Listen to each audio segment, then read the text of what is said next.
ज्ञानगंगा सांस्कृतिक लोककला महिला संस्था तसेच जनहित लोककला सेवा संस्था धापेवाड्याच्या वतीने घोराड तालुका कळमेश्वर येथे लोककलावंतांचा भव्य मेळावा साजरा करण्यात आला। आपण बघत आहात BS4 न्यूज यूट्यूब चॅनलवर। प्रतिनिधी संजय खांडेकर धामणा लिंगा यांची रिपोर्ट। या मेळाव्याला सत्कार मूर्ती म्हणून उपस्थित प्रमुख अतिथी कळमेश्वर सावनेर विधानसभा क्षेत्राचे आमदार श्री आशिषबाबू देशमुख, माजी पंचायत समिती सदस्य दिलीपराव धोटे, प्रमोदजी हत्ती, अशोकजी गोतमारे उपस्थित होते। संस्थेचे राष्ट्रीय अध्यक्ष बाबारावजी दुपारे, राष्ट्रीय सचिव निशाताई खडसे, संस्थेचे महाराष्ट्र महिला अध्यक्ष पुष्पाताई निंबुळकर, जिल्हा अध्यक्ष सुधाकरजी मुळेकर, उपाध्यक्ष प्रभाकरजी नागमोते, कळमेश्वर तालुका महिला अध्यक्ष प्रीती बिंड, नरखेड तालुका अध्यक्ष रामाजी धुर्वे, सावनेर तालुका अध्यक्ष युवराजजी मोवाडे, पारशिवनी तालुका संघटक शिवदासजी बघमारे, महाराष्ट्र महिला अध्यक्ष पुष्पाताई निंबुळकर, विदर्भ अध्यक्ष सविता महल्ले, नागपूर जिल्हा महिला अध्यक्ष सुनीता भोयर, उपाध्यक्ष माला डाफ, प्रेमिला वानखेडे, नरखेड तालुका अध्यक्ष अरुणा मुळेकर, काटोल तालुका अध्यक्ष नेत्रामजी सोमकुवर, मौदा तालुका अध्यक्ष कल्पना बेसेन, उपाध्यक्ष जोगीजी साखरवाडे, रामटेक तालुका उपाध्यक्ष विलासजी सरोदे, नरखेड उपाध्यक्ष अरुणजी ढोणे, संजय धुर्वे, काटोल तालुका अध्यक्ष रोशना वाहने, विदर्भ शाहीर कलाकार परिषद नागपूर जिल्ह्याचे अध्यक्ष दयालजी कांबळे, भारतीय लोक कलाकार सांस्कृतिक संघटना नागपूर महाराष्ट्र राज्य प्रकाश काळे गुरुजी यांच्या प्रमुख उपस्थितीत हा कलावंतांचा मेळावा पार पडला। या मेळाव्यात सावनेर कळमेश्वर विधानसभा क्षेत्राचे आमदार श्री आशिषबाबू देशमुख यांनी सर्व कलाकारांना सांगितले की शासन दरबारी होणारा खोट्या मानधनाच्या फाईल तयार करून जो भ्रष्टाचार झालेला आहे तो रोखण्यासाठी परिपूर्ण मदत करेल असे आश्वासन दिले। तसेच श्री दिलीपरावजी धोटे यांनी कलावंतांच्या समस्या जाणून घेतल्या आणि कलाकारांना शासन दरबारी जे मदत शक्य होईल त्या मदतीची हमी त्यांनी या भाषणातून व्यक्त केली। तसेच संस्थेचे राष्ट्रीय अध्यक्ष बाबारावजी यांनी कलावंतावर होणारा अन्याय थांबवण्यासाठी सर्व कलाकारांनी एकजूट होऊन या अन्यायाला मात कशी द्यायची याबाबत सर्व कलाकारांना मार्गदर्शन केले। तसेच राष्ट्रीय सचिव निशाताई खडसे त्यांनी सूत्रसंचालन केले। तसेच जोगीची साखरवाडी यांनी सर्व कलावंतांचे आभार मानले। या मेळाव्याला नागपूर जिल्ह्यातील 97 मंडळांनी आपली उपस्थिती दाखवून भजन, कीर्तन, भारुड, नाटक, गायन अशा प्रकारे वेगवेगळ्या प्रकारची आपली कला सादर केली। या कलाकारांना शाल, श्रीफळ आणि सन्मानपत्र देऊन सर्व कलाकारांचा सन्मान करण्यात आला। संचालन श्री अशोकजी गोतमारे यांनी केले तर आभार प्रदर्शन पुष्पाताई निंबुळकर यांनी केले। आपण बघत रहा अशाच प्रकारच्या बातम्या, घटना, घडामोडी आपल्या लोकप्रिय BS4 न्यूज यूट्यूब चॅनलवर। चॅनलला लाईक, सबस्क्राईब, शेअर करा आणि बेल आयकॉन दाबून चॅनलचे भागीदार होत चॅनलला आर्थिक सहकार्य करा। धन्यवाद। किंमत झाली पाहिजे शासन दरबारी पण।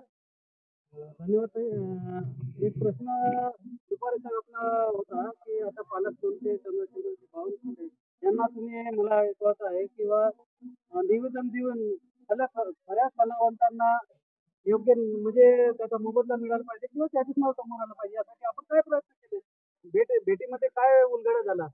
आम्ही आदरणीय जिल्ह्याचे पालकमंत्री माननीय चंद्रशेखरजी बावनकुळे यांच्याकडे त्या दिवशी आम्ही जवळपास 250 ते 300 कलावंत गेलो। त्यांना निवेदन दिलं की आपण आपल्या माध्यमातून योग्य ते खरेच कलावंत आहे त्यांनाच तुम्ही बॉडीवर घेण्यात यावं। कारण की आजच्या तारखेचा जो इतिहास झालेला आहे तो इतिहासाचा आम्ही बाकायदा लेखी स्वरूपात दिलेला आहे। या कमिटीवर जेव्हा काही भ्रष्टाचार झालेला आहे तो त्यांना सर्व त्या निवेदनाद्वारे कळविलेला आहे। त्यांनी आम्हाला आश्वासन दिलं आहे की यानंतर आम्ही अशा लोकांना घेणार नाही आणि यानंतर जर घेतले तर आम्ही शुद्धनेच लोक घेऊ, एवढं त्यांनी आश्वासन दिलं। आणि प्रश्न होता कलाकाराच्या मागण्या ज्या आहेत, खऱ्या कलाकाराला न्याय मिळाला पाहिजे, त्यांनाच मानधन मिळालं पाहिजे, त्यांनाच लाभ मिळाला पाहिजे। आता प्रश्न राहिला बॉडीचा वेगळा। तुम्ही म्हणता की खऱ्या कलाकारांना बळीच घ्यायचं। आता बळीचा आता प्रत्येक वेगळं आहे, तर ते नेमकेच लोक राहतात। बळीचा प्रश्न वेगळा आहे, पण कलाकार हजारो कलाकार आहे। त्या संदर्भात मी बोलत होतो, त्याविषयी काय सांगा? आता वयोवृद्ध कलाकार मानधन समिती जिल्हा परिषद नागपूर ही जी बॉडी असते हे जिल्हा परिषद ची बॉडी असते आणि त्या बॉडीमध्ये समाज कल्याण हे पालकमंत्र्याच्या अधिकारामध्ये असते। तर पालकमंत्री साहेबांना आम्ही निवेदन दिलं की खरोखरच या अगोदर जे झालेला भ्रष्टाचारी लोक यांना घेऊ नये आणि आपल्या माध्यमातून जे जिल्ह्यातले कलाकार आहे, कलावंत आज बी पडलेले आहे अशा निष्ठावान कलावंतांना त्या बाळीवरती घ्यावं, एवढंच आम्ही त्यांना निवेदन दिलं आहे. आम्हाला या कार्यक्रमाच्या विषयी आणि आपलं मत काय आहे? आमच्या इथे वसंत पंचमी पासून 2 तारखेपासून तर 9 तारखेपर्यंत एक भव्य असा सोहळा झाला आणि 10 तारखेला दरवर्षीप्रमाणे मी माझ्या या प्रगट दिनाच्या कार्यक्रमाला लागलो. अचानक मला गावातून फोन आला की निशाताई खडसे आणि बाबारावजी दुपारे त्या गावामध्ये कार्यक्रम घेण्यासाठी आलेले आहेत. काही प्रमाणपत्राचं वाटप आहे, काही आहे. मला बोलावून घेतलं त्यांनी आणि मला समजून सांगितली ही रूपरेषा काय आहे. मी त्यांना आज 19 तारीख पूज्यता गजानन महाराज प्रगट दिन हा दरवर्षी सालाबाजाप्रमाणे माझ्याकडे होतो आणि ज्यावेळी आम्ही बसलो त्यावेळेस मी प्रत्यक्षात सांगितलं त्यांना. त्यांनी 19 किंवा 21 मी म्हटलं दुसऱ्या दिवशी मी हा कार्यक्रम घेऊ शकत नाही, घ्यायचा असेल तर 19 तारखेला घ्या. आणि त्यावर त्यांनी कबूल केलं की 19 तारखेला घेऊ म्हणून. आणि तो कार्यक्रम यशस्वीरित्या चांगल्या पद्धतीनं गावाच्या सहकार्यानं, भजन मंडळाच्या सहकार्यानं सगळा यशस्वी पार पडला, एवढंच सांग. बिलकुल धन्यवाद बुचमारे साहेब, आपण जी माहिती दिली आणि अशा कार्यक्रमामध्ये आपलं नेहमीच सहकार्य लागेल अशी या मंडळातर्फे आणि आपल्या शुभेच्छा आहे. धन्यवाद, थँक्यू. 69 मंडळ उपस्थित झालेले आहे आणि त्या 69 मंडळाला आम्ही सन्मान चिन्ह सुद्धा दिलेलं आहे. प्रमाणपत्र जे म्हणतात त्याला सन्मान चिन्ह आम्ही दिलेलं आहे. आणि एकच उद्देश आहे की समोर भविष्यामध्ये येणाऱ्या कला क्षेत्रामध्ये कोणताही असा घोळ न झाला पाहिजे आणि ना होऊ देणार. म्हणूनच आम्ही एक ज्ञानगंगा सांस्कृतिक महिला संस्था आणि जनहित महिला संस्था यांनी असा मानस घेतलेला आहे की होणारा जो अन्याय कलावंतावर अन्याय होत आहे त्यासाठी या संस्थेने एक चिन्ह उभारलेलं आहे, हाती घेतलेलं आहे की यानंतर कोणी या कला क्षेत्रामध्ये कोणताही घोळ होणार नाही. यानंतर आपण जाणून घ्या निशाताई खडसे ज्ञानगंगा सांस्कृतिक लोककला महिला संस्था यांच्या त्या प्रेसिडेंट मध्ये अध्यक्ष आहे.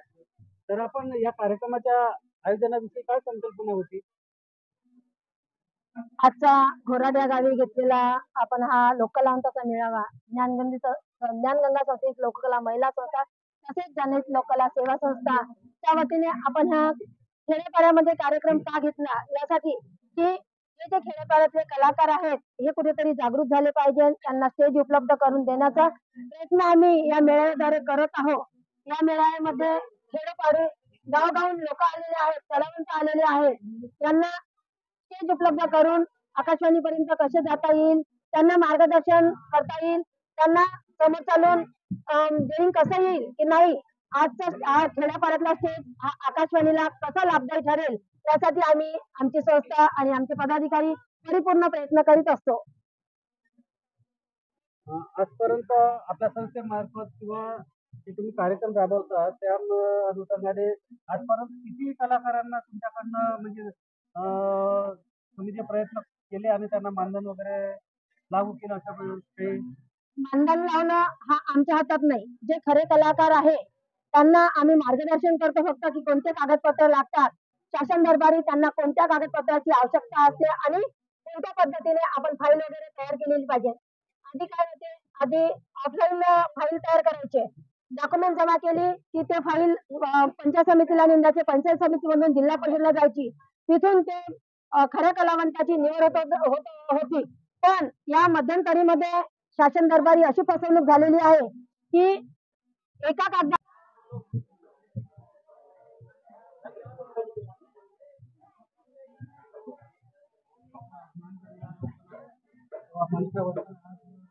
वाजली बासरी काना वाजली बासरी वाजली बासरी ओ बारा सोळा गवळ्याच्या नारी, बारा सोळा हो बारा सोळा गवळ्याच्या नारी, बारा सोळा गवळ्याच्या नारी, त्यांना चालल्या मथुरे बाजारी, नटून चालल्या मथुरे बाजारी, ओ बारा सोळा गवळ्याच्या वचनारी त्यांना सुधारल्या मथुरे बाजारी याने मारला कडा माझा फोडा गडा याने मारला कडा माझा फोडा गडा काना वाजवी वाजवी काना वाजवी काना वाजवी वाजवी काना वाजवी वाजवी ओ यमुनेच्या तिरिकाला पायला हरी हो यमुनेच्या तिरिकाला पायला हरी काना वाजवतो वाजवी काना वाजवी वाजवी काना वाजवी वाजवी काना वाजवी वाजवी काना वाजवी वाजवी यशोदा बोले पाय श्रीरामी यशोदा बोले पाय श्रीरामी हो यशोदा बोले पाय श्रीरामी तू छेड नको रे गोकुळ नगरी यशोदा बोले पाय ओ यशोदा बोले पाय श्रीरामी तू छेड नको रे गोकुळ नगरी नवरी राधा झाली बावली राधा झाली बावली राधा झाली बावली राधा झाली